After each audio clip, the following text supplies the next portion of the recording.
como habrán visto, sino también a adultos o también a personas inmunodeprimidas. Pero yo les pregunto, por ejemplo, si se tratara de que un niño se está afectando con la aparición de una infección bacteriana o inclusive viral, como vamos a ver el día de hoy, ¿qué es lo que consideran ustedes más relevante de iniciar acción cuando ven a un paciente, a un niño, por ejemplo, que tiene, por decir, una diarrea profusa, una diarrea constante, una diarrea que no se detiene, que no para? ¿Qué creen ustedes que sería lo más importante teniendo a un niño con una diarrea especialmente relevante y abundante cuando llega ese niño con su padre al consultorio de ustedes? Evitar que se deshidrate. Nomás para que no se deshidrate. Evitar que se deshidrate. Reponer, dijeron por acá, reponer líquidos. Claro que sí. Claro que sí, claro que sí. Imagínense ustedes a un bebito de 8 meses, un año, que está perdiendo constantemente líquidos, y no solamente líquidos, sino también electrolitos a través de la diarrea a esa edad. Si está perdiendo electrolitos, ¿qué está perdiendo? Sodio, cloruros, calcio, potasio, etcétera, etcétera, ¿correcto? Entonces, dígame o no si esos electrolitos, esos minerales, no son sumamente importantes para funciones importantes también, valga la redundancia, para el cuerpo humano, por ejemplo, a nivel cardiovascular. ¿Qué pasaría si un niño encuentra disminuida su función cardiovascular porque hay una alteración a nivel de electrolitos, por ejemplo, el sodio, ¿no? Entonces, tranquilamente, un niño a esa edad podría tener problemas. Muy amable, gracias.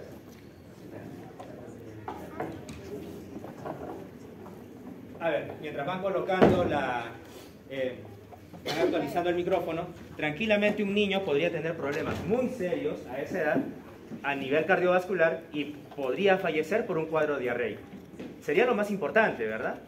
Claro, de manera paralela se tendría que hacer también la investigación de cuál es el patógeno causante. Muy amable, muchas gracias. Hacer la investigación de cuál es el patógeno causante de ese cuadro. Ya veremos si se trata de una bacteria, si se trata de un virus, pero antes de investigar si es una bacteria, si es un virus, de repente ustedes dicen, puede ser salmonella, puede ser shigella, vamos a enviar la muestra, ¿no?, de heces, por ejemplo, al cultivo, al laboratorio, para ver si es una bacteria o de repente es un parásito, ¿no?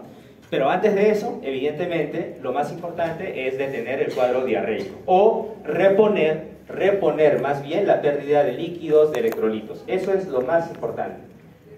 Y en toda persona, en realidad, ¿no?, sea adulto, sea niño, lo más importante, apenas se note un cuadro diarreico, es reponer electrolitos. Y en paralelo, investigar cuál es la causa, si es viral, si es bacteriana, si es parasitaria, para poder instituir el tratamiento farmacológico que corresponda en casos de cuadros diarreicos. La pregunta es, ¿cuándo ustedes consideran que existe o que hay un cuadro diarreico? ¿Cuándo ustedes hablan de una diarrea? ¿Qué es una diarrea, para empezar? ¿Qué es un cuadro diarreico, señores? ¿Qué es una? ¿Cuándo ustedes dicen, usted tiene diarrea o yo tengo diarrea? Deposiciones líquidas constantes. Deposiciones líquidas constantes. A veces no las pueden aguantar. ¿Qué tan constantes? ¿Cuántas veces al día? ¿Cuántos días? 2 a 3 días. 2 a 3 veces por día. ¿Sí? ¿Tiene la definición de cuándo es una diarrea? Exacto, no, pero bueno, por experiencia. ¿Cuántas veces al día? Deposiciones líquidas. Importante eso, ¿no es cierto? Entonces, yo les dejo esa tarea para la casa. ¿Cuándo están hablando de una diarrea como de las que vamos a hablar el día de hoy? ¿Cuándo es y cuándo no es? Entonces, el día de hoy vamos a revisar precisamente algunos virus gastrointestinales que producen cuadros diarreicos. Por ejemplo, el famoso rotavirus. A ver, ¿cuántos hay acá? Yo me pregunto, de aquí, ¿cuántos de ustedes irán a hacer la especialidad en pediatría? Los que van a hacer la especialidad en pediatría, estoy seguro que un virus que van a ver diariamente es el rotavirus. Porque el rotavirus es un virus que infecta fundamentalmente a los niños. Causa el rotavirus la gastroenteritis infantil. Causa la gastroenteritis infantil. Y el rotavirus es sumamente, como todo virus, sumamente fácil de contagiar. se contagia por la vía fecal oral, especialmente en los niños pequeñitos, en los niños pequeños que van inclusive al jardín, al colegio, y ahí están, evidentemente, si llega un niño infectado por rotavirus, con una diarrea tal vez por rotavirus, imagínense un niño de 5 años, 4 años en el nivel inicial, tal vez cómo se estará limpiando cuando va al baño, ¿no? De repente tiene sus manos contaminadas, y con sus manos contaminadas llega al aula a tocar los juguetes, los lápices, todo lo que tienen los niños en el jardín. Y ahí, una vez que tocó un lápiz, ya tocaron todos los demás ese lápiz, esos juguetes. Y ahí, tranquilamente, puede haber una diseminación especial de los rotavirus, ¿no? Entonces, el rotavirus afecta fundamentalmente a los niños. Es causa importante de la gastroenteritis infantil. Los norovirus, más bien, a diferencia de los rotavirus, afectan fundamentalmente a los adultos.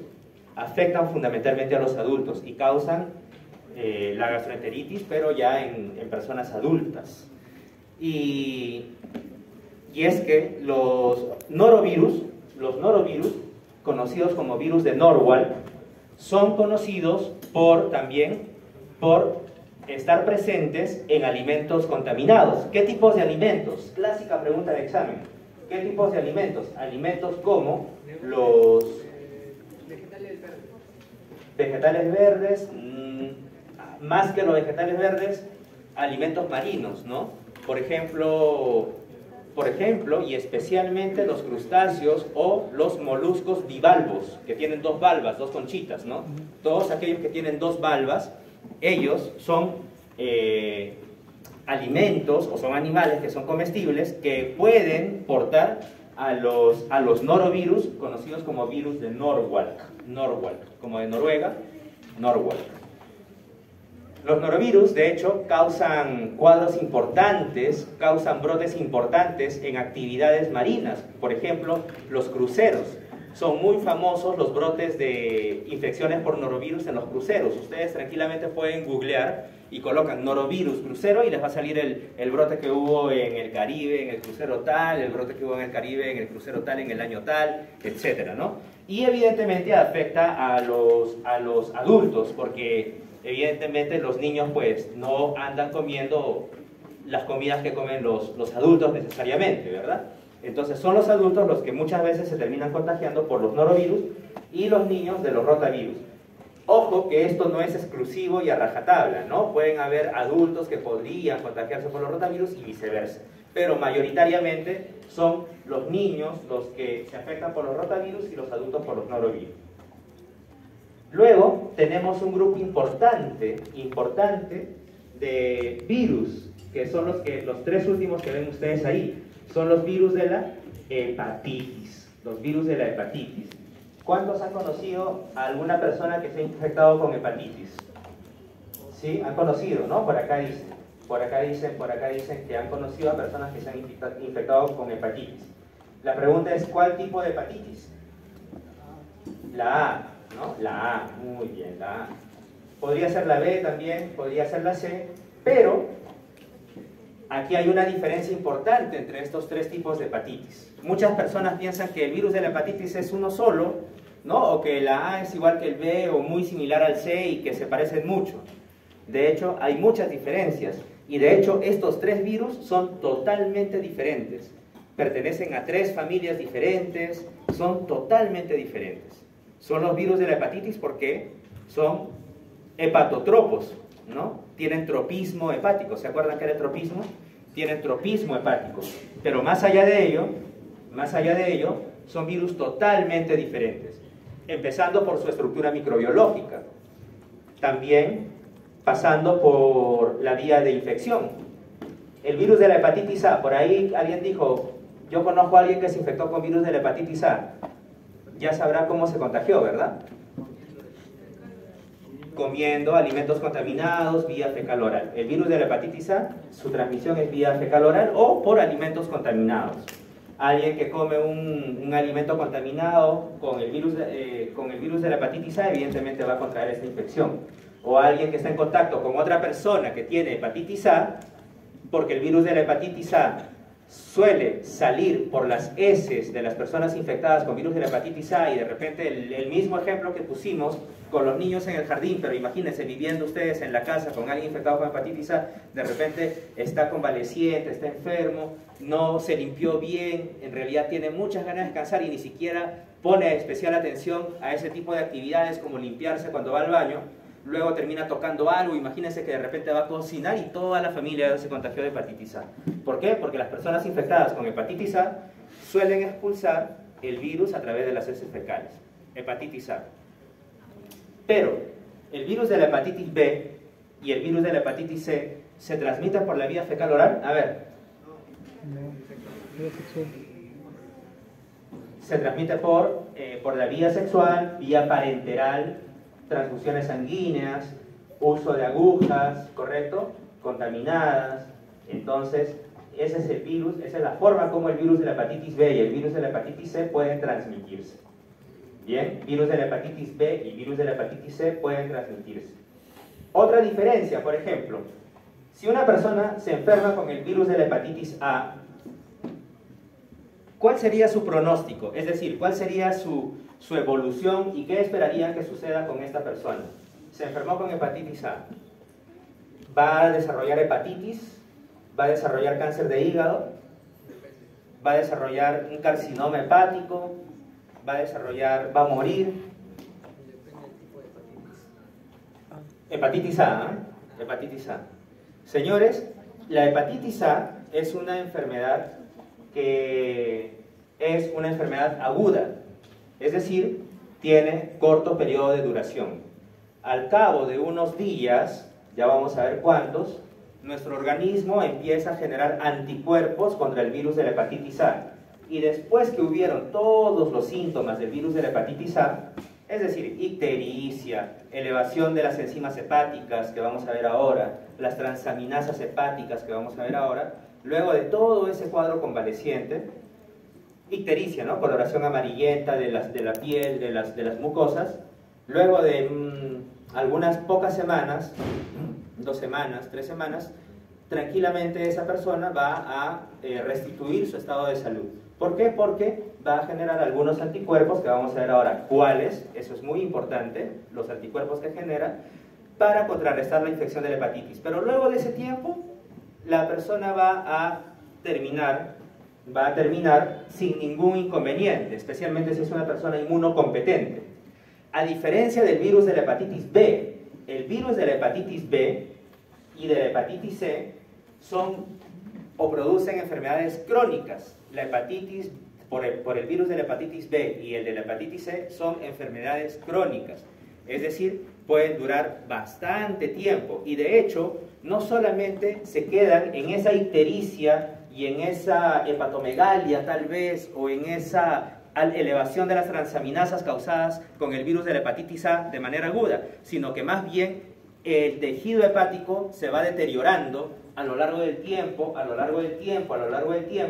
y puede llevar a producir carcinoma hepático, para luego progresar a cirrosis y para luego progresar a cáncer de hígado. Y una persona puede morir por el virus de la hepatitis A, de la hepatitis B, perdón, o de la hepatitis C. ¿Está claro hasta ahí, señores? Muy bien, entonces eso de manera introductoria. Ahora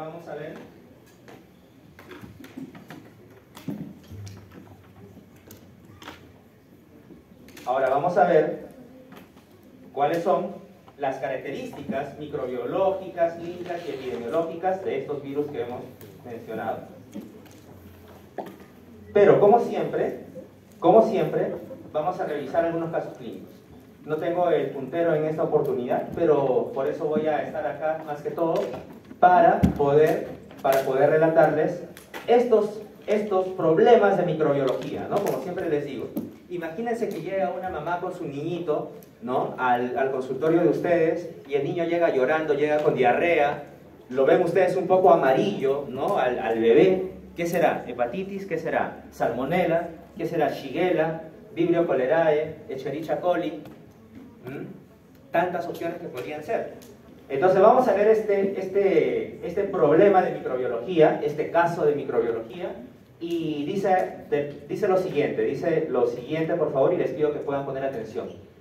Es una niña de 9 meses, que es trasladada durante la época invernal al servicio de urgencias, ¿no? A la emergencia del hospital. Va a emergencia esta niña de 9 meses. Debido a un cuadro de 2 días de duración, en el que ha presentado vómitos, diarrea acuosa y fiebre. Diarrea acuosa, fiebre y vómitos. Diarrea acuosa, dice. Yo les pregunto, ¿es lo mismo una diarrea acuosa que una diarrea sanguinolenta? No. ¿Quién podría causar una diarrea sanguinolenta? E. coli. E. coli, Escherichia coli, ¿no? Especialmente una que han estudiado la semana pasada, la Escherichia coli enterohemorrágica, ¿no? Y solamente Escherichia coli enterohemorrágica. ¿Por qué causa Escherichia coli enterohemorrágica esa característica sanguinolenta en la diarrea? Porque tiene una toxina, ¿sí? ¿Cómo se llama esa toxina de Escherichia coli enterohemorrágica? Hemolicina, ¿sí? ¿Y qué otra bacteria causa heces sanguinolentas, diarrea sanguinolenta? Shigella. ¿Cómo se llama esa toxina de Shigella? La toxina Shiga. Muy bien, la toxina Shiga. Que también la tiene la Escherichia coli enterohemorrágica. ¿Sí o me equivoco? Sí. La Escherichia coli enterohemorrágica tiene una toxina que se llama toxina Shiga. ¿Estamos? Y esa toxina Shiga es la causante de esa característica sanguinolenta en la diarrea. Entonces, esto nos lleva a analizar que una diarrea acuosa no es lo mismo que una diarrea sanguinolenta. ¿Por qué? Por ejemplo, la diarrea causada por salmonela. ¿Cuál es el mecanismo que utiliza salmonela o Vibrio cholerae para causar la diarrea? ¿Es el mismo mecanismo que usa Shigella, que utiliza una toxina? ¿O qué tiene Vibrio cholerae, qué tiene la salmonella typhi para causar gastroenteritis o diarrea?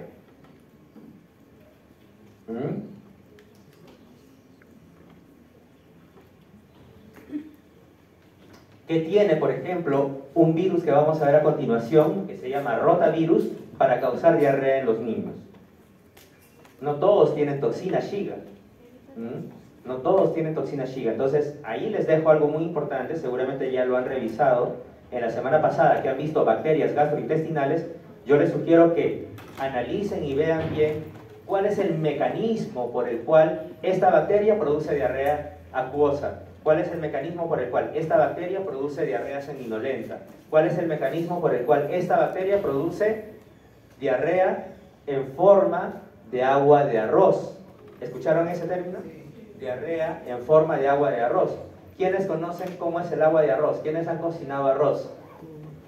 ¿Cómo es el agua cuando cocinan arroz? Como lechosa, es blanquecina, ¿no? Es un líquido blanquecino. ¿Por qué? Es propio de la cocción del arroz. Entonces, esa diarrea es característica, esa diarrea con forma de agua de arroz es característica ¿de qué bacteria? Vibrio cholerae. ¿Seguros? Sí. Es propio de la enfermedad llamada cólera, ¿verdad? Causada por Vibrio cholerae. Muy bien.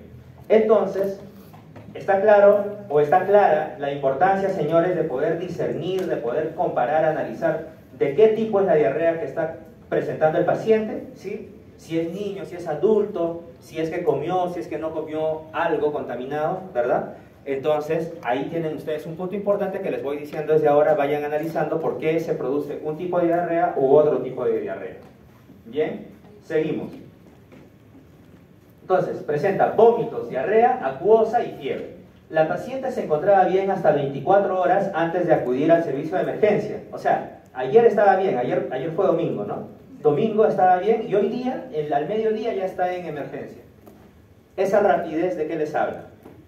De un virus, ¿no? De un virus, más que una bacteria. Podría ser una bacteria, pero principalmente puede orientarles a un virus. Una bacteria más que todo tiene que ingresar, tiene que infectar, tiene que multiplicarse, pero el virus es siempre mucho más agresivo y rápido.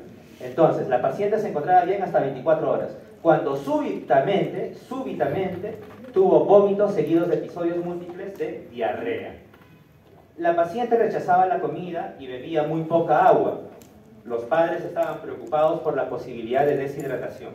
La paciente rechazaba la comida y bebía muy poca agua y los padres estaban preocupados por la posibilidad de deshidratación.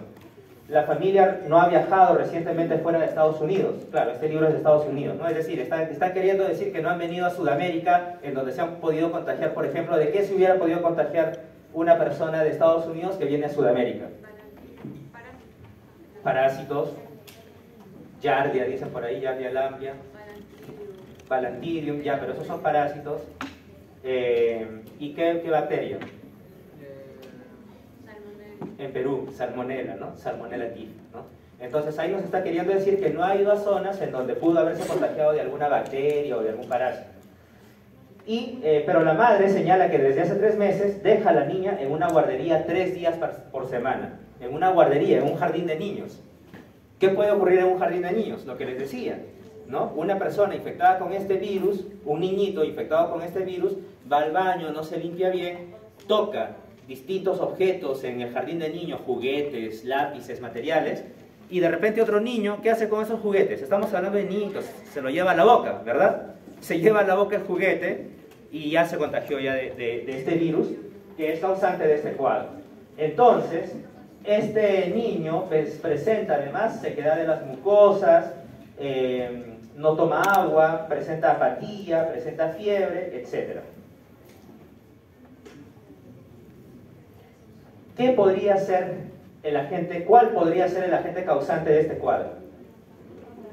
¿Puede ser una gastroenteritis bacteriana? Si fuera de tipo bacteriano, ¿de quién podríamos estar hablando?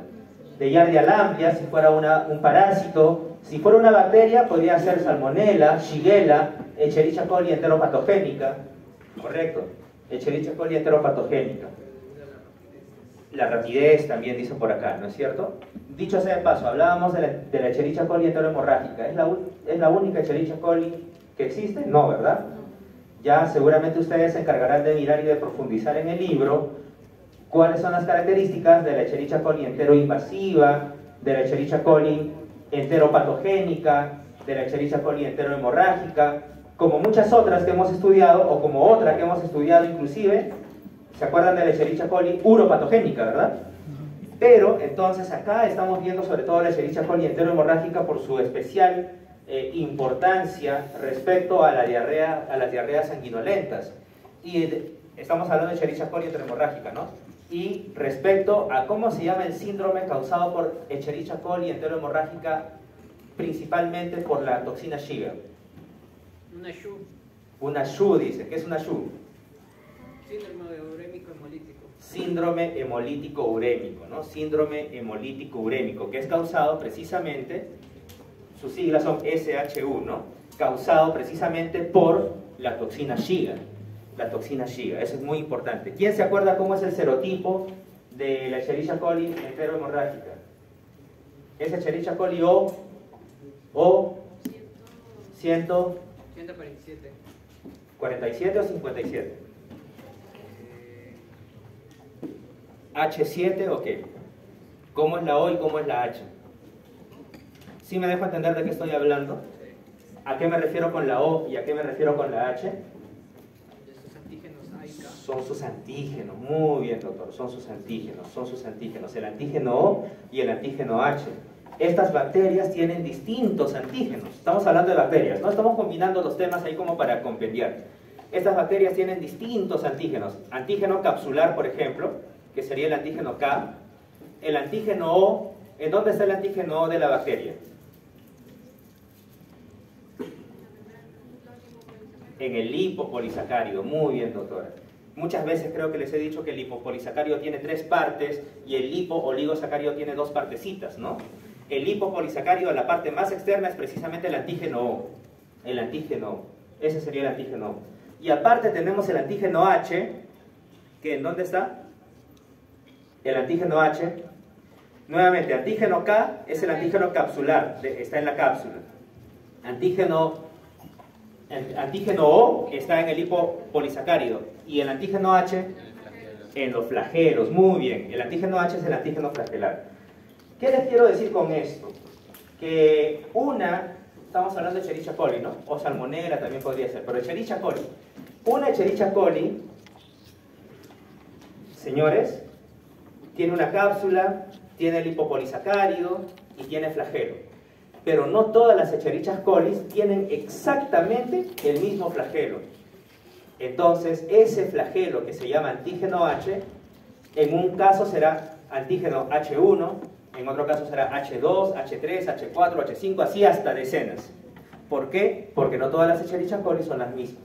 Esa misma Escherichia coli puede tener un antígeno O, el del lipopolisacárido. En unos casos, esa puntita del lipopolisacárido, que es el antígeno O, será de una forma, de un tamaño, y en la otra bacteria será de otra forma y de otro tamaño. Es decir, en un caso será el antígeno O1, en otro caso será el antígeno O2, y en otro caso será el O3, O4, O5, O6, O7, hasta O300. ¿Sí? Y lo mismo con el antígeno K. El antígeno K o el antígeno de la cápsula, porque no todas las cápsulas son las mismas. Entonces, esto quiere decir ¿qué cosa? Que las Escherichia coli se van ordenando y se van reconociendo por qué antígeno es el que presenta. Y por eso es que la Escherichia coli enterohemorrágica se llama Escherichia coli O157H7. ¿7? H7. ¿Qué quiere decir? Que su antígeno O es el del tipo 157 y el flagelo, ¿verdad? El flagelo es el del tipo 7. Y esa bacteria es la que causa el síndrome hemolítico urémico, porque al igual que Shigella dysenteriae, tiene la toxina Shiga dentro de sí. ¿Está claro? Está claro los antígenos, ¿no? Porque eso es muy importante. ¿Bien? Volvemos ahora a la gastroenteritis, en este caso, en esta niña. ¿Qué tiene esta niña? Además, ¿o qué otros virus podrían estar causando esta gastroenteritis en esta niña? Tenemos que podría estar causado por un adenovirus, por un rotavirus o por un norovirus. Los adenovirus los vamos a estudiar en la semana de virus respiratorios, porque los adenovirus son virus también amplios, ¿no? Que tienen varios tipos y puede causar, los adenovirus causan enfermedades respiratorias, los adenovirus causan conjuntivitis, son muy famosas las conjuntivitis por adenovirus porque abundan en aguas contaminadas en piscinas, por ejemplo, ¿no? Son clásicas los casos de conjuntivitis por adenovirus cuando son contraídos en piscinas. Pero los adenovirus también causan, son tantos tipos también de adenovirus que causan gastroenteritis, que causan diarreas. Pero los vamos a estudiar luego cuando hablemos de virus respiratorios, porque ahí es donde más enfermedades causan los adenovirus. Tenemos a los norovirus, que ya dijimos, los norovirus afectan principalmente ¿a quién? ¿Adultos o niños? Adultos. ¿Y los rotavirus? A los niños. Muy bien. Entonces ya entenderán o ya estaremos viendo por dónde estamos yendo, ¿correcto? Dice aquí, criterios. La diarrea en los lactantes se debe a menudo a una infección viral. Lo que decíamos, ¿no? Niños. La diarrea en unos niños difícilmente va a ser Shigella, difícilmente va a ser, ¿cuál otra? Escherichia coli enterohemorrágica, ¿no? Pero la diarrea en los lactantes, ojo, lactantes, fundamentalmente se deben a una infección viral. Los rotavirus son muy frecuentes durante el invierno. Otro dato importante, ¿se acuerdan que decían que la niña va a las guarderías, al jardín? ¿Qué hay en invierno fundamentalmente? ¿Los niños a dónde van en invierno? Al jardín, al colegio, ¿correcto? Entonces, es en el invierno en donde suelen haber brotes importantes de rotavirus. ¿Por qué? Porque los niños, como van a los colegios, ahí están en contacto constante unos con otros niños y ahí es donde tienen menos precaución para contagiarse el uno con el otro. En cambio, en verano, tal vez un niño infectado con rotavirus, pues difícilmente va a contagiar a otros niños porque los niños pequeñitos están en su casa, ¿correcto? Pero en invierno, que es en donde los niños generalmente van a los colegios, es ahí donde pueden haber cuadros frecuentes de rotavirus. La disentería se puede asociar a heces hemorrágicas, en este caso no hay heces hemorrágicas. La infección por protozoos está relacionada con una exposición y con antecedentes de viajes, los parásitos, ¿verdad? Aunque también se puede asociar a las guarderías. Muy bien. ¿Qué pasó con la niña? La paciente fue hospitalizada para una hidratación intravenosa, ¿no? O sea, ni siquiera bastó la hidratación oral, ¿no? Los sueros de rehidratación, esos que compramos en la farmacia, ¿no? Sino que ha requerido hidratación intravenosa y un estudio detallado de la enfermedad. Se envió una muestra de heces para estudio de leucocitos fecales para cultivos bacterianos. Pero lo que les decía al inicio de esta reunión, ¿ustedes esperarían 7 días a ver si era una bacteria o un virus? No, ¿verdad? Ante la sospecha, lo primero siempre es reponer los líquidos, y ni siquiera reponer líquidos por vía oral. En este caso están reponiendo líquidos por vía intravenosa. Muy bien. Y también para un estudio de virus con microscopía electrónica y para descartar un cuadro viral. En las heces no se detectaron leucocitos, no hubieron glóbulos blancos en las heces. ¿Qué quiere decir? Que muy probablemente no había ninguna bacteria. Ya nos va dando un indicio sin necesidad de esperar 7 días a que esté el resultado del cultivo bacteriano. La investigación microbiológica de los patógenos entéricos habituales no es diagnóstica y las pruebas de huevos y parásitos para descartar protozoos y ermitos fueron negativos.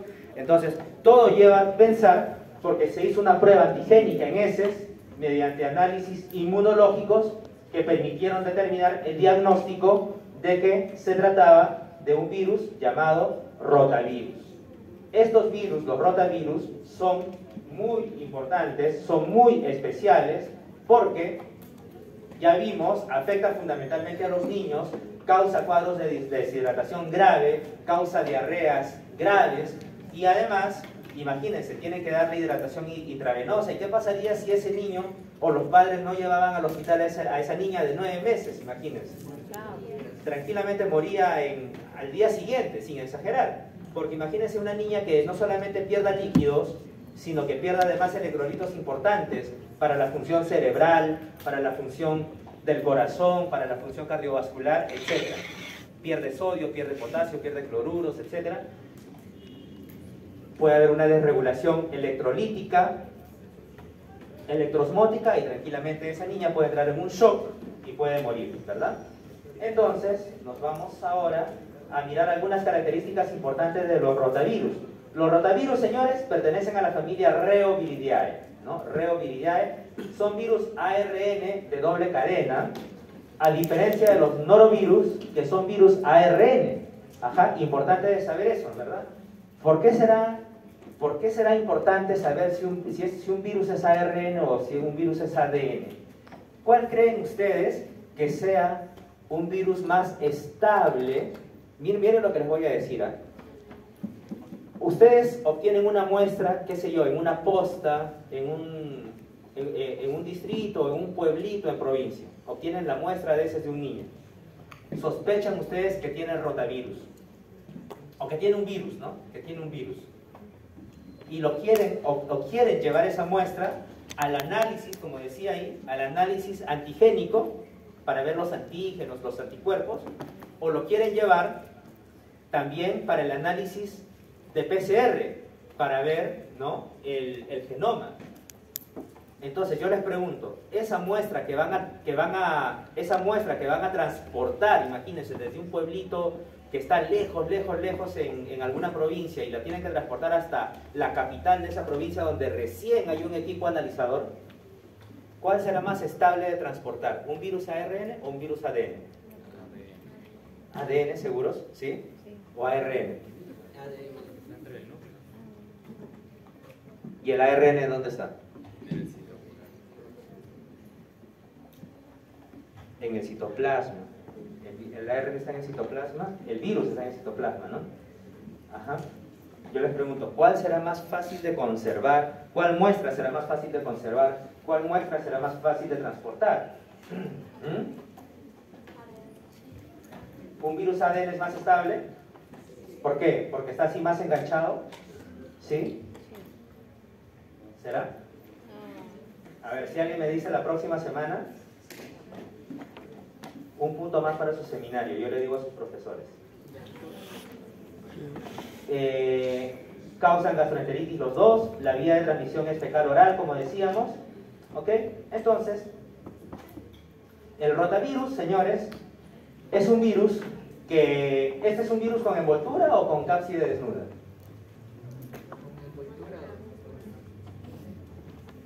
¿Cómo se llaman estas estructuras rojitas que están así hacia afuera? Espículas, ¿no es cierto? Y esa es la proteína BP4. La proteína BP4. Entonces, así mirando nada más el virus, la estructura del virus, ustedes me dirán, ¿cuál es la proteína viral o estructural la proteína estructural que entra en contacto con el receptor de la célula huésped. BP4. La proteína BP4, ¿no es cierto? La proteína BP4 es la que va a ser reconocida. Tiene 7 proteínas virales. La BP4, de hecho, es una proteína que está constituida por 2 subproteínas virales, la BP8 y la BP5. Bien, pero esa BP8 y la BP5 aparecen de manera, ¿cómo decirlo? De manera intermedia antes de la formación final de la BP4. La BP8 y la BP5 son las que finalmente se van a juntar y van a formar la BP4. Bien, y luego tenemos distintas proteínas NSP. ¿Qué quiere decir NSP? No estructurales. Proteínas no estructurales, muy bien. No forman parte de la estructura. Están ahí en el genoma nada más para codificar proteínas que no van a formar parte de la estructura, pero que van a cumplir otras funciones. Por ejemplo, una muy importante es la proteína no estructural 4, la NSP4, que se denomina entre comillas la enterotoxina del rotavirus. Ojo, no es una toxina, las bacterias tienen toxinas, pero esta NSP4 actúa como una enterotoxina propia del rotavirus. Ya vamos a ver por qué. ¿Bien? La NSP2, NSP5 también cumplen otras funciones importantes, pero no vamos a profundizar en ello. Entonces, este virus se llama rotavirus porque, vean ustedes, parece una ruedita, ¿no? Una llanta de carro, ¿no? Y al microscopio electrónico se ve como si estuviera rodando, ¿no? Por eso se llama rotavirus, se ve como si estuviera rotando. Bien. Aquí está la BP4 precisamente, la parte más externa, que está formada por esa parte roja, que es la BP5, y las dos bolitas verdes, que son la BP8. Muy bien. Algo importante de los rotavirus es que tienen 3 grandes capas. La capa más externa está formada, ya decíamos, por la BP4, la capa intermedia está formada por la BP7, está formada por estas proteínas que se van ordenando por capas, ¿no? Acá tenemos la capa más externa, es la BP4 y la BP7, la capa intermedia está formada por la BP6, ¿no? Estos colores que vemos acá, la más interna está formada por la BP2 y así. Pero ¿por qué les digo esto? Les digo esto porque si nos vamos aquí, verán ustedes que quien ingresa a la célula huésped es el virus de triple capa, o por sus siglas en inglés, TLP, ¿no? De Three Layer Particle, o partícula de 3 capas, Three Layer Particle. En cambio, vean ustedes, ingresa la partícula de 3 capas con su BP4, su BP7 en la parte más externa, y es imbuida en un endosoma. Es en el endosoma en donde pierde su capa más externa, es decir, pierde la BP4 y la BP7. Y cuando pierde la BP4 y la BP7, y al liberarse del endosoma, ¿qué queda? Una partícula de doble capa, double layer particle, doble capa nada más. La capa intermedia que veíamos, ¿no? La moradita, y la capa más interna que todavía está dentro. Esta partícula de doble capa es la que va a llegar acá a esta estructura que es ¿qué cosa? ¿El núcleo? ¿Será el núcleo o no será el núcleo de la célula? Pregunto, señores, ¿será el núcleo o no será el núcleo de la célula? No, ¿por qué? Es un virus ARN, no es el núcleo, parece un núcleo, ¿no? Pero es un viroplasma. Es un viroplasma, es una estructura que permite todavía terminar al virus de desarticularse, de desarmarse. Entonces, aquí al viroplasma ingresa ¿quién? Ingresa la partícula de doble capa para liberar ya a, ¿qué cosa? Al genoma que ustedes acaban de decir, es un genoma ARN. Y ese genoma ARN va a iniciar, ¿qué cosa? El proceso de replicación, que decíamos que se divide siempre en 2, ¿no? Transcripción de ¿qué? Del genoma ARN, y traducción de ¿qué? De las proteínas virales, ¿sí? Entonces, en el proceso de transcripción, una vez que el genoma es liberado a esta parte del citoplasma llamado viroplasma, ese genoma empieza a transcribirse. ¿Qué quiere decir transcribirse? Multiplicarse varios genomas ARN hijos. Y esos genomas ARN hijos que tienen la información de las proteínas estructurales y no estructurales se traducen precisamente en las proteínas estructurales no estructurales, se forman esas proteínas estructurales no estructurales y se juntan los ARN hijos con estas nuevas proteínas estructurales no estructurales, se juntan y forman los nuevos viriones, como ocurre ahí a nivel del viroplasma y terminan de ensamblarse en el retículo endoplasmático rugoso. En el retículo endoplasmático rugoso para que luego pueda salir el virus, los nuevos virus de esa célula a infectar a otras células. Vean ustedes acá, el rotavirus llega a este nivel, a nivel de los enterocitos. Ahí tienen ustedes al rotavirus encima, ¿verdad? Se ve esa ruedita, esa bolita ahí encima llegando. Ahí tiene su BP4, es reconocido por la célula, etc. Ingresa, se replica. Y al replicarse, señores, el rotavirus está formando proteínas virales, ¿correcto? Nuevos BP4, nuevos BP5, BP2, BP7, etc. ¿No? Nuevas proteínas virales o estructurales. Pero también está formando nuevas proteínas no estructurales. En la formación de esas nuevas proteínas no estructurales, se forma una muy importante que decíamos, la NSP4, que actúa como enterotoxina viral. ¿Qué es lo que sucede con NSP4? Con la NSP4. Esa NSP4 sencillamente en el proceso de replicación viral se escapa y va a ingresar solita la NSP4 a infectar otras células virales, otras células del huésped o la misma célula que estaba infectando inicialmente. La presencia de ese NSP4 que actúa como enterotoxina viral va a causar, señores, una desregulación en esta hormona que se llama 5-HT. ¿Qué es 5-HT? 5-hidroxitriptófano, ¿o no? Señores, va a causar una desregulación a ese nivel y esa desregulación, señores, lo que va a hacer es que va a aumentar la secreción, es decir, la salida de algunos electrolitos, como calcio, como cloruro de sodio que vemos ahí. ¿Eso gracias a quién? A la presencia de la NSP4 que actúa como enterotoxina viral adentro de la célula del huésped y dentro de las células de los enterocitos que tenemos. Tenemos sodio, tenemos cloruros, tenemos calcio. Al entrar esa enterotoxina dentro de la célula del huésped causa una desregulación hormonal que luego lo que va a suceder es que va a crear una gradiente osmótica en la que el sodio, el cloruro y el calcio van a salir de la célula gastrointestinal. Y al salir de la célula gastrointestinal a la luz gastrointestinal, es decir, esto es el enterocito, ¿verdad? Este es el enterocito. Y acá, ¿qué tenemos, señores? El tubo digestivo, ¿correcto? El tubo digestivo. Si salen estas sustancias, si salen estos electrolitos a la luz del tubo digestivo, ¿qué es eso? Es diarrea. Es diarrea. Si sale líquido, si sale agua, si sale sodio, si sale cloruro, ¿qué es eso? Diarrea. Ese es el mecanismo de la diarrea viral por rotavirus. Lo mismo deberíamos comprender qué es lo que sucede con Shigella, con Salmonella, etcétera, etcétera. ¿Bien? Con Shigella, con Salmonella, etcétera, etcétera. Listo. Muy bien. ¿Qué más tenemos por acá?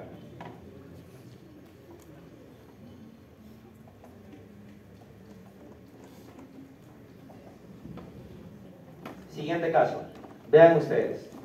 A las 48 horas de un partido de fútbol americano, 158 estudiantes acuden a los servicios sanitarios de emergencia debido a un cuadro de enfermedad gastrointestinal. Vean ustedes la cantidad, ¿no? Cuando nos dicen que los síntomas aparecen rápido, es muy probable que sean virus. Cuando nos dicen que se contagió un montón de personas, también es muy probable que sean virus porque estos se diseminan de manera mucho más rápida que las bacterias. Los síntomas predominantes eran náuseas, vómitos y diarrea.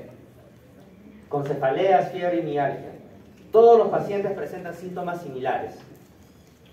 Tanto los miembros de la banda de música como los jugadores y los profesores y alumnos de ambas universidades. Hay un total de varios cientos de personas con sintomatología similar.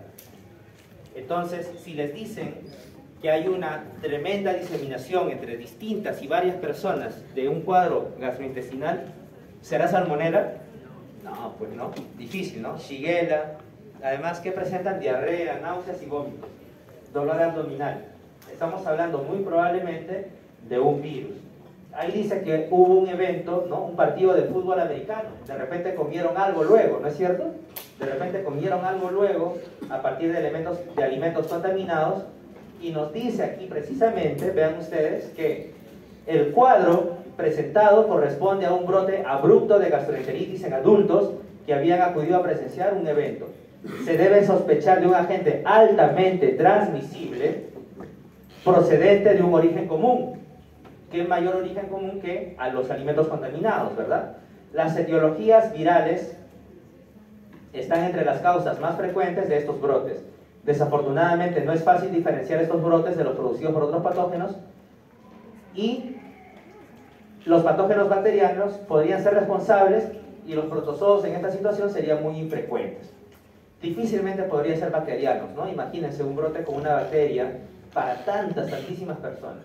Vamos a ver qué nos dice aquí, cuál fue la evolución del paciente. El paciente recibe tratamiento, acá está hablando de un solo paciente, ¿no? Y se recuperó tras 2 días en su hogar. Importante también esto, una bacteria difícilmente podría tener una tan pronta recuperación, y menos aún si no se trata con antibacterianos, ¿verdad? Hicieron cultivos, no se detectaron patógenos bacterianos ni parasitarios. La inmunomicroscopía electrónica revela la presencia de partículas virales de 27 nanómetros en las muestras de heces de varios pacientes, incluyendo esta paciente de la cual se habla. Dato útil para definir la etiología. Estamos hablando, señores, de los norovirus. Los norovirus son virus también que tienen cápside desnuda, como vemos acá, pertenecen a la familia de los calicivirus, pero tienen un dato muy importante, que es un virus ARN o ADN. ARN, ¿verdad?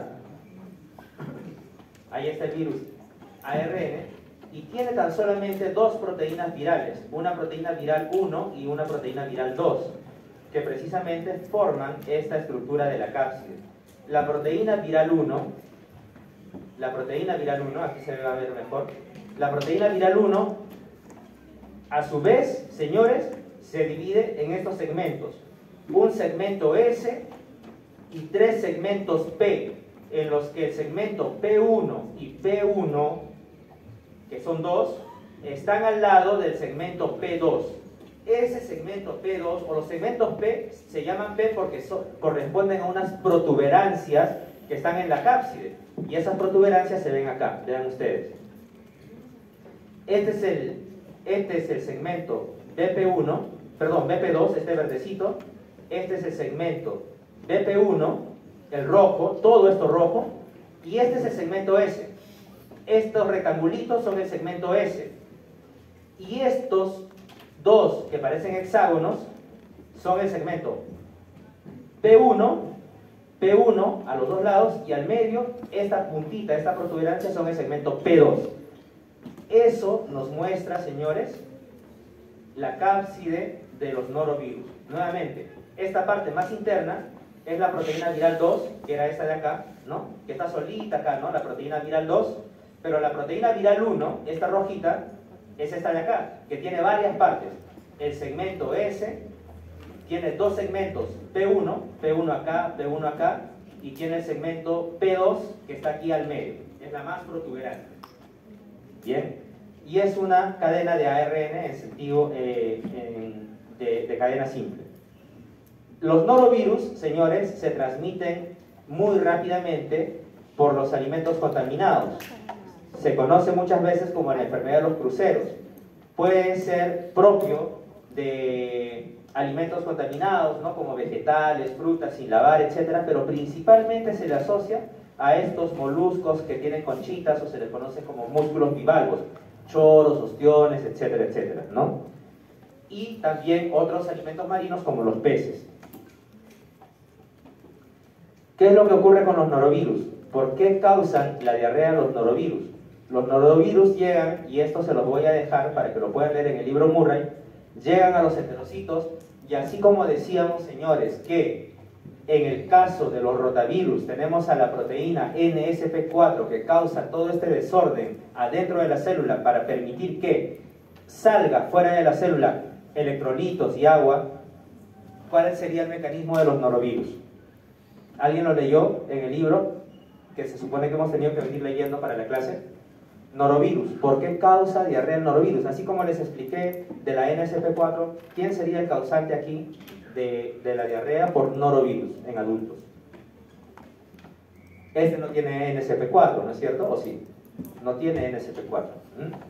Entonces, esa va a ser una pregunta importante que la puedan responder, porque no vaya a ser que les venga en el examen. ¿Bien? Siguiente. Vamos terminando, en esta última media hora, vamos terminando, señores, con los virus de la hepatitis. Vamos a leer, señores, sobre los virus de la hepatitis de manera especial. Permítanme un instante para poder indicarles que los virus de la hepatitis, en principio, se comportan todos ellos de manera diferente. Y acá les pido que pongan atención porque vamos a entender cómo es que se transmiten, cómo es que se presenta el cuadro de los virus de la hepatitis. En primer lugar, dice, un joven de 23 años, un joven ya adulto, 23 años, acude a la emergencia del hospital debido a un cuadro de 5 días de duración de fiebre, ictericia. ¿Qué es la ictericia? Color amarillo, color amarillento, ¿no? De las mucosas, los ojos, los labios, la lengua y la piel en general. Con eliminación de también la orina amarillenta oscura y de heces coloración pálida, ¿no? Heces blanquecinas probablemente, o amarillo clarito, ¿no? Entonces, heces de coloración pálida. También presenta malestar, fatiga, dolor abdominal, náuseas, tal. La vista de la comida le produce náuseas. El paciente no tiene antecedentes de drogadicción por vía intravenosa y tampoco ha mantenido contactos sexuales durante los 2 meses anteriores. Hace 5 semanas acudió a una reunión familiar. ¿Qué hay en la reunión familiar? Comida, muy bien. Ictérico, ¿no? El paciente está ictérico, presenta ahí hepatomegalia, dice ahí, hepatomegalia sin evidencia de esplenomegalia. ¿Qué es la esplenomegalia? Vaso. Muy bien. La esplenomegalia, sin evidencia de esplenomegalia. Y además, vean ustedes, esto es muy importante, presenta elevación de las transaminasas hepáticas, de estos marcadores hepáticos que se llaman transaminasas. Estos marcadores hepáticos, cuando les piden ustedes una prueba de transaminasas a un paciente, ¿qué es lo que quieren ver? La función hepática, la condición hepática de ese paciente. Y aquí estos valores están elevados. AST, ALT. ¿Qué es ALT? ALT, señores, transaminasas hepáticas. Alanino, aminotransferasa, ¿sí? AST, aspartato, ¿sí? ¿Ya? Entonces, importante porque esto va a ser, son datos claves que les van a dar seguramente en un caso en el examen y les dicen, esta transaminasa está elevada, esta no. Entonces, importante saber los valores normales y cuáles son las funciones de estas transaminasas. Y de la bilirrubina también, Señores, una persona, ¿por qué puede tener hepatitis? Alcoholismo, ¿correcto? No necesariamente por el virus de la hepatitis A. Una persona que bebe licor puede estar propensa a desarrollar hepatitis, a desarrollar hepatocarcinoma y a desarrollar cáncer de hígado y cirrosis y muerte por alcoholismo. Puede tratarse de una ameba, un absceso hepático amebiano o bacteriano. Puede ser una lesión hepática inducida por fármacos. Hay fármacos que causan importante daño hepático, ¿no? Hay fármacos que causan importante daño hepático. O puede tratarse de hepatitis viral o de otras causas virales como el citomegalovirus o el virus de Epstein-Barr, que son herpes virus que vamos a estudiar en la semana número 10 y en la semana número 12. Entonces, hepatitis está a todas luces, ¿no es cierto? Hepatomegalia, ictericia y elevación de enzimas hepáticas, hepatitis. La pregunta es ahora, ¿por qué será o cuál será la causa de esa hepatitis? ¿Alcoholismo, bacterias, protozoos, virus, cuál será o fármacos? Entonces vamos a ver qué nos dice ahí. La hepatitis es un síndrome clínico relativamente frecuente asociada a lesión hepatocitaria. Evidentemente, si llega un virus al hepatocito, es decir, a la célula hepática, y causa lesión hepática, ¿qué va a suceder? Agrandamiento de las células hepáticas, rotura de las células hepáticas, hepatitis, daño hepático. Causa ictericia y elevación de las enzimas hepáticas, ahí está el valor normal, de ALT y de AST mayor de 500. Creo que el caso nos decía mayor de 1000, imagínense, ¿no? Quiere decir que el hígado está ahí a full, tratando de funcionar todavía, y para eso eleva sus enzimas hepáticas. Las causas infecciosas principales son los virus de la hepatitis, que provocan una elevación de la ALT mayor que la AST. Por eso les decía, vean ustedes cuál es cuál y cuáles son los valores de cada una de estas. La hepatopatía alcohólica no causa generalmente elevación de esas enzimas hepáticas. Y la concentración de AST es mayor que ALT. La lesión hepática inducida por fármacos no es infrecuente, o sea, puede ser frecuente y se suele asociar con concentraciones muy elevadas de transaminasas. Los fármacos elevan muchísimo más todavía las transaminasas. La infección por citomegalovirus y virus de Epstein-Barr se puede asociar con elevaciones de las enzimas hepáticas, pero no presentan ictericia. ¿Se dan cuenta? Esto es diagnóstico diferencial. Tal virus puede causar tal cosa, pero no tal cosa. El otro patógeno puede causar tal cosa, pero sí tal cosa. O si es alcoholismo puede ser esto y no el otro, ¿sí? Entonces por eso es importante saber esto. Finalmente, se desarrolló un estudio antigénico de este virus y se determinó que se trataba del virus de la hepatitis A. Virus de la hepatitis A. Un estudio antigénico. ¿Qué quiere decir estudio antigénico? ¿Que evaluaron qué cosa?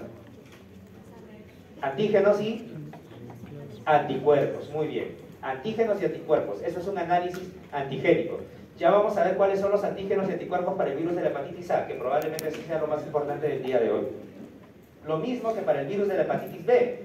Vamos a ver. Hepatitis B, señores. Una mujer de 27 años es atendida por el médico por varios días de duración de fiebre, escalofríos, cefalea, malestar, anorexia y dolor abdominal. La paciente señala que acude en ese momento porque ha observado un color amarillento en los ojos, ictericia, y sufre prurito generalizado que le preocupa mucho. Admite haber consumido drogas por vía intravenosa durante los últimos años y señala que ha compartido frecuentemente las agujas con sus amigos. ¿Virus de la hepatitis A? B. Virus de la hepatitis B. ¿Y la C? ¿Por qué no podría ser la C? Podría ser. Pero vamos por partes todavía. Presenta ictericia, ¿no?, en las escleras, tiene elevación de las transaminasas. Vean ustedes, los valores normales son hasta 500, ¿no? Y acá tiene 2700, 2300. Una elevación importante de las transaminasas hepáticas. Pero ¿qué más dice acá? Podría tratarse nuevamente, ¿no?, hepatitis alcohólica, lesiones por fármacos o virus de la hepatitis. La hepatitis, lo mismo, dice acá lo mismo, ¿no? Pero acá está lo importante, que también se le hizo una prueba de serología, y yo no sé si se dieron cuenta, en el virus de la hepatitis A, decía que le habían medido en la prueba serológica o prueba antigénica, que es lo mismo, le midieron ¿qué cosa? IgM. Anticuerpos IgM, ¿verdad? IgM. Y acá, para el virus de la hepatitis C, ¿ve?, la paciente no presenta anticuerpos frente al virus de la hepatitis A ni al virus de la hepatitis C, pero sí se detecta el antígeno de superficie, así se llama, antígeno de superficie del virus de la hepatitis B, y tiene estas siglas: AG de antígeno, S de superficie y HB de hepatitis B en su suero, lo que confirma que la paciente está infectada con el virus de la hepatitis B. Y le han corrido la prueba de hepatitis A, no había ni IgM ni IgG del virus de la hepatitis A, dice. Tampoco habían antígenos para hepatitis C, pero sí encontraron el antígeno de superficie para el virus de la hepatitis B, confirmando que está infectada por el virus de la hepatitis B. Vamos a ver ahorita qué es el virus de superficie, qué es el antígeno de superficie, qué es el antígeno core, que eso es lo más importante, señores. Finalmente, hepatitis C. Un hombre de 48 años acude al médico para que le realice una exploración física. Es asintomático, ojo, no tiene síntomas, pero en la prueba bioquímica se observa una elevación de transaminasas, o sea, es una persona que llega sin ningún problema, o sea, llega a una consulta así general de chequeo de rutina y no le duele la cabeza, no está amarillo, no tiene dolor hepático, no tiene ictericia, pero le hacen su prueba de sangre común y corriente y presenta elevación de las enzimas hepáticas, de las transaminasas. ¿Indicativo de qué? De daño hepático, ¿no es cierto? De daño hepático. Dice, el paciente niega que ha consumido drogas por vía intravenosa, ok, se le cree, pero cuando se le pregunta en mayor detalle, y ahí la importancia de preguntar, vean ustedes la importancia de preguntar. Imagínense un paciente que llega solamente sin ningún problema, no le duele nada, ¿no? Y ya se iba a ir a su casa, pero al leer los resultados, ven ustedes una elevación de las transaminasas, 1240, 1450, y le preguntan ustedes, ¿no? De manera curiosa y acuciosa, y le dice que el paciente recuerda que recibió una transfusión de sangre hace 25 años para una operación de apéndice. Transfusión de sangre, hace 25 años. ¿Qué podría haber sucedido ahí? Una infección por el virus de la hepatitis B o el virus de la hepatitis C, porque se transmite también no solamente por contacto sexual o uso de drogas intravenosas, sino también por transfusiones sanguíneas. ¿Ah? Por esa sola pregunta, imagínense ustedes, ¿no? Por esa sola pregunta. Entonces, ¿qué nos dice el racional de este caso? Vamos a ver rápidamente. Lo mismo, pero acá dice, el paciente es remitido a un gastroenterólogo que realiza una biopsia de hígado, evidentemente, y determina la existencia de fibrosis, con formación de puentes, que son formaciones de daño hepático. El estudio serológico demuestra la infección de una infección viral crónica por el virus de la hepatitis C. Virus de la hepatitis C. No tiene ictericia, no tiene fiebre, no tiene nada de esas cosas. Solamente elevación de las transaminasas. Pero cuando le hacen una biopsia de hígado, presenta daño hepático importante. ¿Qué quiere decir esto, señores? Que la enfermedad por el virus de la hepatitis C es una enfermedad sumamente crónica. El paciente inclusive a lo largo de los años puede llegar a ya no tener ni siquiera ningún síntoma, solamente la elevación de las transaminasas, pero por dentro está desarrollando fibrosis hepática, está desarrollando cirrosis hepática, está desarrollando carcinoma hepático, sin ningún otro síntoma. El virus de la hepatitis C presenta una cronicidad importante. El virus de la hepatitis B también presenta cronicidad, el de la hepatitis B, pero el de la hepatitis A se presenta con el consumo de alimentos, dura 2-3 semanas, y a las 3 semanas, después de haberse puesto amarillo, con diarrea, etcétera, etcétera, se termina curando de la hepatitis A. ¿Sí? ¿Se entiende la diferencia entre los tres? Muy bien. Ahora, vamos a ver cuestiones muy puntuales que me interesa que revisemos por estos 3 virus, ¿no? Vean ustedes, virus de la hepatitis A, familia de los picornavirus. ¿Se acuerdan ustedes de algún picornavirus? Enterovirus. ¿Cuál picornavirus hemos estudiado? No estudiamos enterovirus. ¿Se acuerdan de los enterovirus o no? Claro, exacto. ¿Eran picornavirus? Sí. Sí. El Coxsackie, Coxsackie A, Coxsackie B, etcétera, ¿sí? Bueno, acá tienen al primo de ellos, que es el virus de la hepatitis A. Es un virus bien pequeñito, picornavirus, ¿no? Fecal oral, periodo de incubación, ¿no? 15 a 50 días. Siempre es autolimitada, ¿qué quiere decir? Que tiene periodo de límite, periodo de duración. O sea, no va a entrar en cronicidad, siempre es aguda, o 99% aguda. Y puede durar hasta 12 semanas, ¿no? 3 meses, 4 meses. En el 0.1% puede presentar falla hepática fulminante, ¿no? Pero en el 0.1%. El de la hepatitis B y el de la hepatitis C se transmiten por sangre, fluidos, secreciones, sexual, etcétera, ¿no? Y de madre a niño también. Estas sí progresan, señores, a cirrosis y a carcinoma hepático celular. A cirrosis y a carcinoma hepático celular. Puede ser en algunos casos autolimitada, pero mayormente puede desarrollar cronicidad. Estos dos sí pueden llegar a ser crónicos. Estos dos sí pueden llegar a ser crónicos. Otra pregunta importante. ¿Los tres tienen vacuna o no? No. ¿Hay vacuna para quién? Para el A y el B. A y B. ¿Y C? No tiene. No tiene vacuna, ¿no? Por eso es más grave también. El virus de la hepatitis A decíamos que es un picornavirus, ¿no? Ya hemos hablado bastante de los picornavirus. ¿Se acuerdan de la BP1, BP2, BP3 y BP4? El virus de la hepatitis B es un hepatnavirus. Es un virus ADN. Entonces acá muy importante. ¿Los tres virus son ARN o ADN? ADN. ¿Cuál es ARN? ¿Cuál es Por eso ADN? digo. Y otra pregunta importante. Acá tienen ustedes al virus de la hepatitis D y virus de la hepatitis E. Así como el virus de la hepatitis A se transmite por vía fecal oral, el otro virus que se transmite por vía fecal oral es el virus de la hepatitis E. ¿Ok? Ojo. Y el virus de la hepatitis D, que no estamos profundizando en él, solamente en el A, B y C, pero es importante que lo sepan porque igual se lo pueden preguntar. El virus de la hepatitis D, de dedo, tiene una particularidad. ¿Quién sabe cuál es la particularidad? Para infectar a una persona, el virus de la hepatitis D, ¿qué tiene que tener esa persona?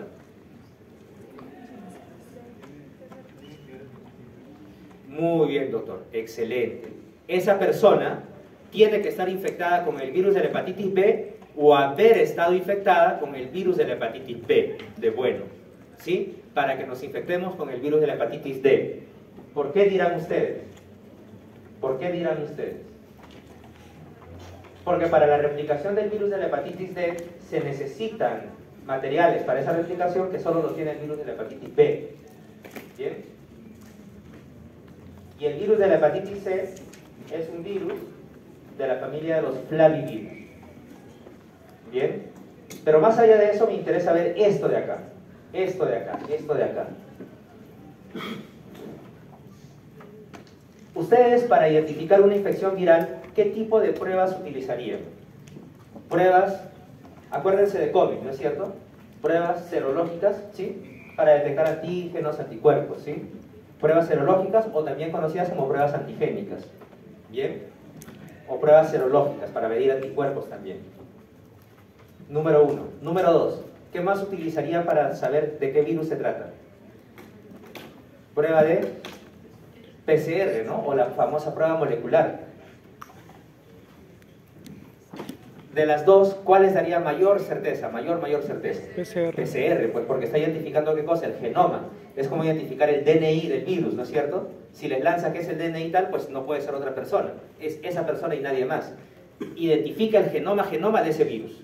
La prueba de PCR. Pero las pruebas antigénicas o serológicas servirán también. También, porque los virus tienen antígenos y los antígenos hacen que nuestro cuerpo produzca anticuerpos. Y si hay anticuerpos contra un virus, pues evidentemente estamos o hemos estado infectados por ese virus. La prueba de PCR es mucho más conveniente porque te saca el DNI del virus, como decíamos. Pero ¿será más costosa? Sí, claro. Más Claro, costosa. Más lento también. Más complicada de realizar. Serología. Hay que transportar, ¿no es cierto? Hay que sacar la muestra, bueno, en este caso no es de la nariz, ¿no es cierto? Hay que sacar una muestra sanguínea, una muestra hepática para analizar si se trata de un virus de la hepatitis, ¿correcto? En cambio, la prueba serológica, ¿de dónde sacan la muestra? Un pinchazo nada más, ¿no? De sangre y llevan ahí para el análisis serológico, Es más barata la prueba serológica, también, ¿verdad? Eso es importante que lo sepamos, por lo siguiente. Porque el virus de la hepatitis A, señores, bien sencillo esto. ¿Qué hora tenemos? 10 minutos nada más. El virus de la hepatitis A, una vez que ingresa, el virus de la hepatitis A, en su superficie, ¿qué es esa superficie? Es un antígeno, ¿verdad? La superficie de todo patógeno es un antígeno. Ese antígeno, que todavía no llegamos a inmunología, pero ese antígeno, por cultura general, ¿qué produce en nuestro cuerpo? Anticuerpos, muy bien. Este virus de la hepatitis A produce dos anticuerpos. Un anticuerpo que se llama IgG, inmunoglobulina G, y otro que se llama inmunoglobulina M o IgM. ¿Sí? Hasta ahí me siguen, ¿verdad? Yo les pregunto, tal vez por cultura general o los que se han hecho una prueba serológica lo recuerdan. ¿Quién aparece primero? ¿IgM o IgG? IgM, ¿verdad? ¿Sí? ¿Seguros? ¿Y quién aparece después que el paciente se enfermó y cuando ya se está recuperando inclusive y hasta puede quedar en el tiempo? IgG. ¿Estamos claros con eso, no?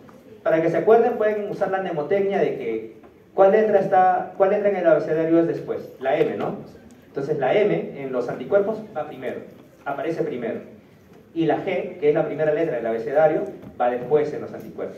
Es al revés, nada más, cambian el orden, ¿sí? Entonces, primero, la que primero aparece es la IgM y la que después aparece es la IgG, como ven ustedes ahí en ese cuadro.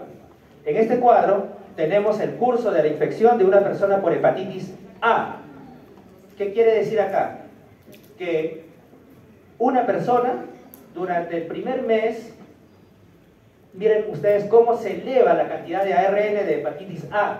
Es decir, me infecté y el virus empieza a replicarse en el hepatocito y obviamente aumenta la carga de ARN de ese virus en mi cuerpo. Si me midieran ARN, saldría elevadísimo, ¿no?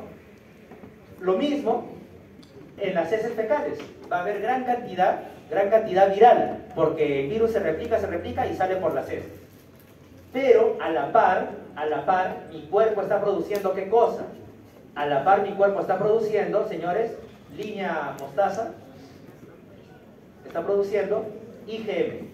Aparece casi que a la par de esta elevación. Pero luego va a empezar a disminuir la IgM. ¿Ven? ¿Cómo disminuye, ¿no? A los 5 meses casi ya no hay nada. Pero en contraparte, la IgG, que es la línea verde, esta de acá punteada verde, vean ustedes cómo va empezando a aparecer poquito, hasta que se eleva. Y se mantiene ahí elevada. Yo les pregunto, una persona que tuvo alguna vez en su vida hepatitis A, ¿qué encontrarán ustedes? ¿IgM o IgG? IgG, solamente IgG, ¿no? Una persona que está ahorita amarilla, que está con dolor hepático, hepatomegalia, ¿qué encontrarán ustedes? ¿IgM o IgG? IgM. O los dos. O dos, y ya. O los dos. De repente no encuentran IgG, de repente recién se ha enfermado y encuentran IgM. ¿Sí? ¿Entienden ese juego, no es cierto? Entonces, pregunta de examen, les pueden decir, paciente de tantos años y presenta IgM, está recién infectada, se infectó, ¿qué pasó? ¿Sí? Entonces, eso está súper sencillo. Continuamos rápido para ver hepatitis B. Vean ustedes acá, IgM e IgG, vamos a borrar esto.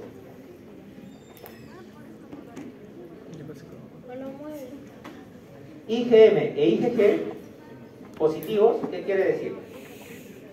Infección reciente con exposición previa. Es decir, que se acaba de exponer y además que está infectado, ¿no es cierto? IgM e IgG. IgM positivo e IgG negativo quiere decir que está infectado ahorita, pero que antes no había estado infectado. No tiene IgG, nunca tuvo IgG. Pero al revés, IgM negativo e IgG quiere decir, e IgG positivo quiere decir que no tiene infección reciente, pero que sí en algún momento ha estado expuesto. Yo les pregunto, señores, ¿hay vacuna para hepatitis A o no? ¿Sí? ¿Seguros? ¿Hepatitis A? Sí. Ya. En una persona con hepatitis A, ¿qué encontrarían ustedes? ¿IgG o IgM? IgM. IgG. ¿Seguro? M porque es aguda. M porque es aguda. En una persona, ojo, nuevamente, a ver, voy a replantear la pregunta. Una persona que nunca ha tenido hepatitis, Ya. está vacunada contra la hepatitis A, Ya. ¿qué anticuerpo encuentra? IgG.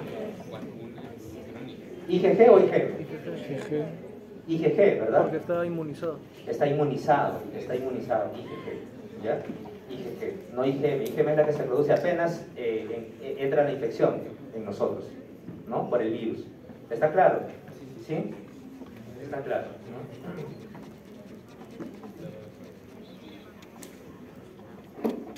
El virus de la hepatitis A, como decíamos, puede atravesar el torrente sanguíneo y llegar inclusive a las heces fecales, por eso es que por las heces se puede contagiar una persona.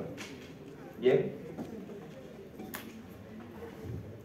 Vamos a ver esto de acá, y esto es lo más importante. Acá les pido que me pongan atención especial, por favor, porque es el virus de la hepatitis B. En el virus de la hepatitis B no manejamos IgM o IgG. No manejamos IgM o IgG, que son anticuerpos, ¿no es cierto? En el virus de la hepatitis B manejamos antígenos y anticuerpos. ¿Se acuerdan ustedes cómo era el virus de la hepatitis B? El virus de la hepatitis B,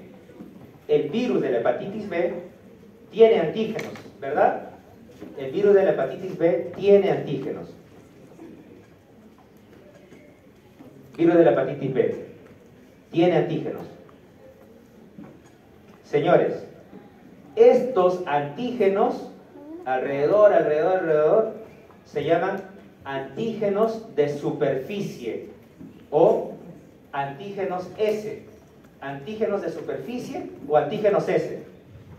Antígenos de superficie son los que están más afuera, ¿verdad? Listo. Adentro tenemos a estos de acá, vendrían a ser estos verdes, se llaman, ya no son antígenos de superficie, se llaman antígeno core, ¿no? En inglés, C-O-R-E, core, nucleares, si quieren ustedes, ¿no? Antígenos core o antígenos C. ¿Estamos? Entonces tenemos antígenos S en la superficie y antígenos core en la parte más interna. ¿Sí? ¿Me sigue, no? Ya tenemos dos antígenos para el virus de la hepatitis B. Y tenemos un tercer antígeno. El antígeno E de enano.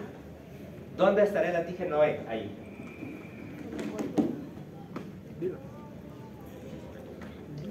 El antígeno E no está ahí. El antígeno E no está ahí, no se ve. ¿Saben en dónde está o dónde aparece o cuándo aparece, mejor dicho? Aparece durante el proceso de replicación del virus de la hepatitis B. ¿Dónde se replica el virus de la hepatitis B? En una célula, ¿no? En el hepatocito. Se replica. Cuando se replica, ¿se acuerdan ustedes que se desarma y se vuelve a armar la transcripción, la traducción, etcétera? En ese proceso de desarme y rearme, donde se producen las nuevas proteínas o nuevos antígenos, es donde se produce, cuando se está recién formando todo, es donde se produce un antígeno llamado antígeno early, por eso se llama E, early, que va a ser el precursor del antígeno S. Va a ser el precursor del antígeno S. Y en ese armarse, ese antígeno E, obviamente, no todo va a terminar armado como antígeno S. Ese antígeno E va, en algunos casos, a terminar flotando por ahí, y en algunos casos, inclusive, va a terminar en el torrente sanguíneo, el antígeno E. ¿Me siguen, verdad? El antígeno E es el precursor del antígeno S, en ese proceso de armamiento, de replicación de los virus adentro de la célula. Entonces, en una célula terminada como la que ven ahí, no ven antígeno E. Se vio previamente en el proceso de replicación. Y en ese proceso de replicación, algunos antígenos E salieron disparados de la célula y son o pueden ser detectables en el torrente sanguíneo. ¿Se entiende? Entonces tenemos para el virus de la hepatitis B antígeno S o de superficie, antígeno core o nuclear, y antígeno E o antígeno early, que es el precursor del otro antígeno. Muy bien, muy bien. Hasta ahí estamos bien. Si hemos entendido eso, estamos bien. Señores, el antígeno E, perdón, todo antígeno que va a producir anticuerpos, ¿verdad? Anticuerpos. Eso me lleva a decir que el antígeno S va a producir el anticuerpo contra el antígeno S. ¿Me siguen? El antígeno core o antígeno C va a producir el anticuerpo contra el antígeno core o el antígeno C. Y el antígeno E va a producir el anticuerpo contra el antígeno E. Tenemos 3 anticuerpos. No tenemos 3 anticuerpos. Tenemos solamente 2 anticuerpos. ¿Quién creen ¿quién creen que no va a tener su anticuerpo? El núcleo. ¿El E, seguros? Núcleo. El core. El core. Muy bien, doctor, muy bien. ¿Por qué? No entra en contacto. El S no entra en contacto con nuestro sistema inmune, claro. El antígeno S produce anticuerpo porque es el que está más externo. El antígeno E produce anticuerpo porque sale disparado en el proceso de replicación y es detectado por el sistema inmune. Pero el antígeno core es el que está escondido. Nunca va a ser detectado por nuestro sistema inmune. Entonces, no tenemos anticuerpo contra el antígeno core. Tenemos solamente antígeno core, pero no anticuerpo contra el antígeno core. Dicho eso, terminamos con este cuadrito que yo les voy a invitar a analizar de manera muy detenida, porque esto es muy importante, porque cuando tengan ustedes sus exámenes de laboratorio en las manos de los pacientes que ustedes van a atender, les van a traer resultados así, como los que les van a preguntar en dónde, en los exámenes, en el examen ahora seguramente, ¿no? Vean ustedes, antígeno S positivo, antígeno E positivo, estamos leyendo la tercera columna, ¿ya? La tercera fila. Anticuerpo contra el antígeno core, contra el antígeno E, es antígeno E, anticuerpo contra el antígeno E, o contra el antígeno core no hay, anticuerpo contra el antígeno E, positivo también. Nos vamos acá, anticuerpo contra el antígeno E, en ambos casos son, nos quedamos con este de acá, con este anticuerpo contra el antígeno E y anticuerpo contra el antígeno S negativo. Hasta ahí, ¿estamos? Hasta ahí. Señores, si tenemos antígeno S, ¿qué quiere decir? ¿Que está presente el virus? ¿Sí o no? Sí. Está en la superficie, detectó el sistema inmune. Tenemos antígeno S. ¿Tendremos anticuerpos contra ese antígeno S? Sí. ¿Tendremos antígeno E? Si tenemos antígeno E, ¿qué quiere decir? Que se está súper replicando. Se está súper replicando. Y si se está súper replicando, ¿qué quiere decir? Que esa persona es altamente contagiosa. Muy bien, doctora. Altamente contagiosa. Si ustedes encuentran que una persona tiene elevados antígenos E, quiere decir que esa persona puede contagiar muy fácilmente a cualquier otra persona, ¿no? Pero vean ustedes, ¿qué pasa si tenemos, vean ustedes acá, la última, respuesta a la vacuna? Si les presentan esto de acá, anticuerpo, que no encuentran antígeno S, no encuentran antígeno E, no encuentran antígeno core, no encuentran anticuerpo contra el antígeno S, lo único que encuentran es, o solamente encuentran anticuerpo contra el antígeno S, ¿qué quiere decir? Así como decíamos, IgG en el caso de hepatitis A, si solamente encuentran anticuerpo contra el antígeno de superficie, quiere decir que es una persona que ha estado vacunada. ¿Por qué? Porque nunca ha tenido antígeno S, en realidad nunca ha tenido anticuerpos contra el antígeno E, ni antígeno E, ni nada por el estilo. Solamente tiene anticuerpos contra el antígeno S porque ha estado vacunada. Pero se entendió, señores, lo que decíamos de los 3 antígenos que presenta este virus y los 2 anticuerpos que puede presentar. Sí. Con eso se puede hacer 1000 combinaciones como las que ven ustedes en la pizarra. Y a partir de ahí pueden determinar ustedes si es una infección crónica, si es un portador sano, si es una infección reciente, si es una infección antigua, si es una persona vacunada. ¿Sí? Y finalmente cerramos con eso. El virus de la hepatitis C. El virus de la hepatitis C, señores, es mucho más factible de analizarse ¿con qué? Con estas pruebas moleculares de PCR. ¿Por qué? Porque difícilmente son estables los antígenos y los anticuerpos para el virus de la hepatitis C. Son muy inestables. Entonces, en estos casos, vale más la prueba molecular. Pero, si descartan ustedes que no hay IgG y IgM de hepatitis A, y si descartan ustedes que no hay anticuerpos ni antígenos de hepatitis B, y ven el historial, ¿no? Como en el caso de ese señor que había tenido una transfusión hace 25 años, pueden determinar ustedes que se trata de hepatitis C. Bien, señores, entonces eso sería nuestra clase por el día de hoy. Bien, muy bien.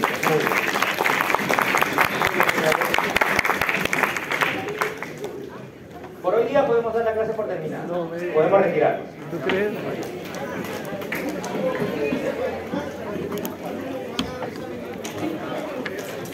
Por atrás.